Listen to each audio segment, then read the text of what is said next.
শুধু 3টা জায়গা বের করতে পেরেছি। কটা জায়গা? 3টা। 1 নম্বর দেখেন, আদম আলাইহিস সালাম পরে নূহ আলাইহিস সালাম না, এই জাতিটাকে আল্লাহ পাক ধ্বংস করেছেন না?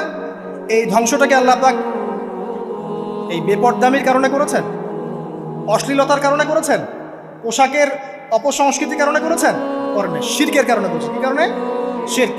আল্লাহ পাক সবাইকে ডুবিয়ে মেরেছেন, কিন্তু ওরা যে নগ্ন পোশাক পরে রাস্তাঘাটে চলাফেরা করতো, এই কথাটা কিন্তু আল্লাহ পাক বলেন। তার মানে ওদের পাপ এটা ছিল না। এরপর ইব্রাহিম আলাইহিস সালামের কওম কি এই কারণে ধ্বংস হয়েছে? অশ্লীলতার কারণে ধ্বংস হয়েছে? বেহায়াপনার কারণে ধ্বংস হয়েছে? নগ্নতার সংস্কৃতির অপচর্চার কারণে ধ্বংস হয়েছে? না, শিরকের কারণে। আদ জাতি এই কারণে? না। সামুদ জাতি এই কারণে? না। একটা জাতি পাওয়া যায়, তার নাম কওমে লূত। কি নাম? কওমে লূত। এই লূত কওম ছিল সমকামী। তারা মেয়েদের সাথে বিবাহ বন্ধনে আবদ্ধ হতো না, বরং ছেলেদের ছেলে ছেলে জেনা করতো না। এই একটা জাতি পাচ্ছি ইতিহাসে, যারা অশ্লীলতার কারণে, ফাহেসা কাজের কারণে, সমকামিতার কারণে, নোংরামির কারণে আল্লাহ পাক পুরো উপরে উঠিয়ে নিচে নামিয়ে ধসিয়ে দিয়েছে। এই একটা জাতি পেলাম।